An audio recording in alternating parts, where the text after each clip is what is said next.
What is up? Alfred from Kingwen Oracle again. In the last video, I've talked about the basic of trigram, which is the Bagua. This video, I'm going to talk about more in the 64 hexagram, which is the 64卦.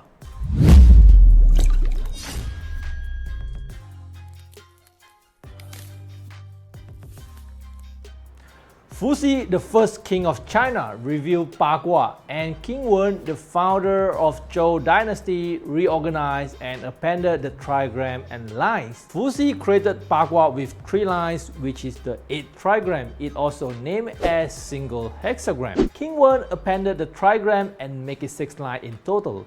When all of the 8 groups of trigram appended with another 8 groups, it becomes 64 groups of the hexagram.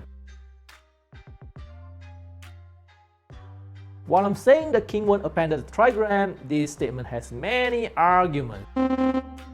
Some said Fuxi is the one did reveal 64 hexagram, not King Wen. However, we just leave this argument behind until you come to the I Ching research stage. What we need to do now is to make ourselves have some basic concept of I Ching. Even if you don't understand how is I Ching being formed, you will still cast it accurately. So let's get back to the lesson. 6 lines in Mandarin are called 六爻.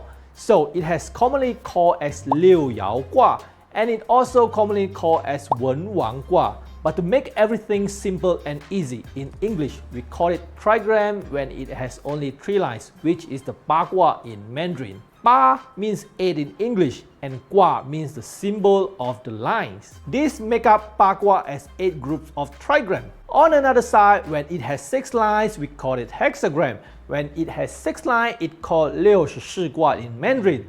64 here means 64, and the Gua here is now no more trigram, but is the hexagram. So don't get confused when people saying Gua in Mandarin. It might mean Bagua, which consists of 3 lines, or it might mean 64卦, which consists of 6 lines. I have made a complete evolution of 64 hexagram cheat sheet. Just go to the link below at the description area, register yourself at my website, and get a sheet straight away. Confucius and his students wrote a collection of commentaries to the I Ching, which is the 10 Wings, 10易.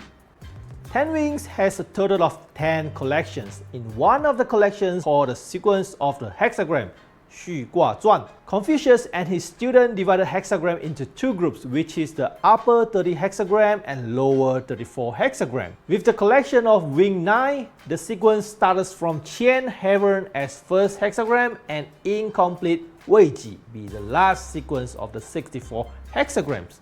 All of the explanation to the hexagram has the sequences. This means that it has interrelated between them. The story starts from one by one. Right, finish all the hexagram introductory which are not helping so much in learning the King Wen Oracle system.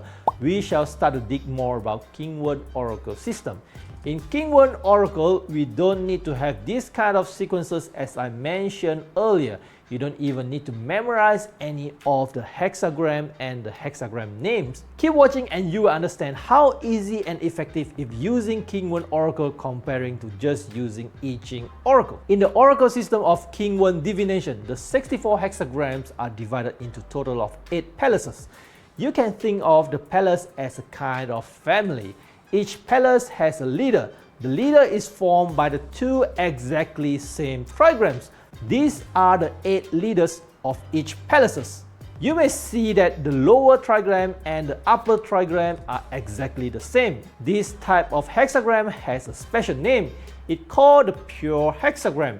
When I say pure, you can think of the formation of the hexagram has not mixed with another different trigram, therefore it is so pure. The name for the pure hexagram is the same name as the trigram. When you look at this hexagram, you see both lower and upper is the trigram of Qian.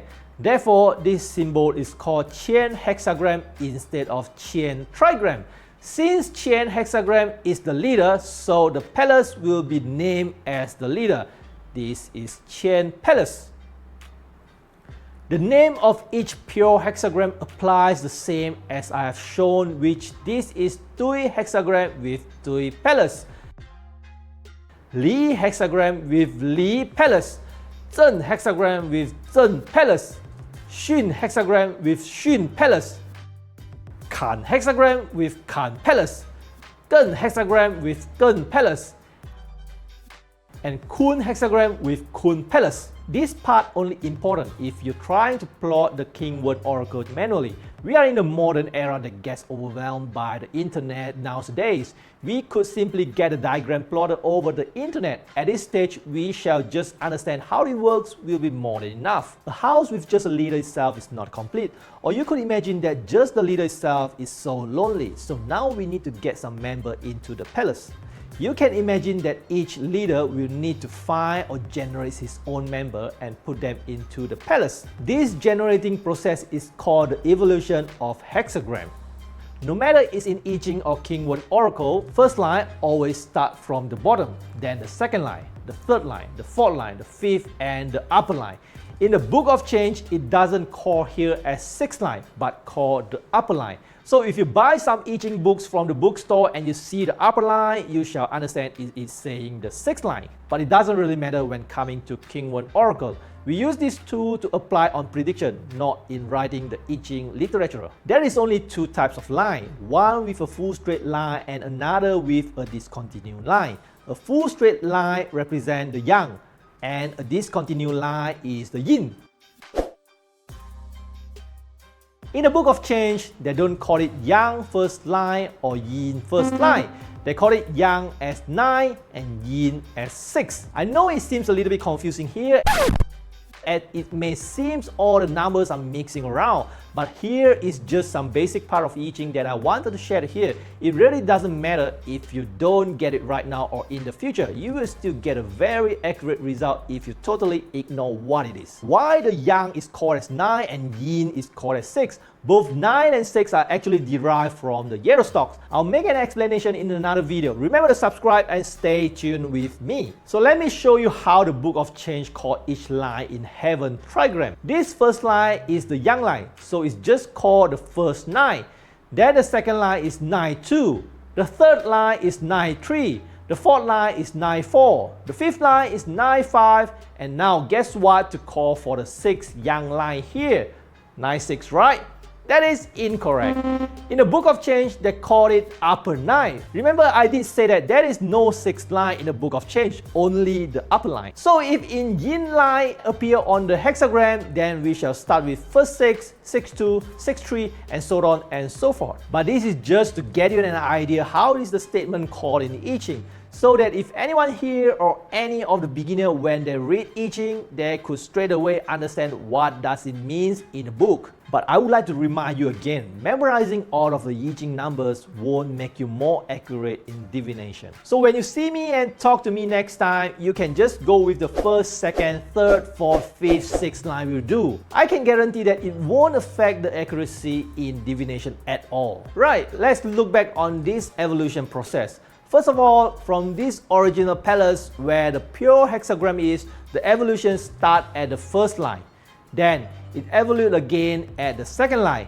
After that, evolute again on the third line, the fourth line, the fifth line. But right until the sixth line, it stops. No more evolution at the sixth line. You shouldn't make changes of the sixth line. If you keep evolute at the sixth lines, it will then become another pure hexagram, which you see from the bottom and the upper trigram are the same as is both Kun trigram now.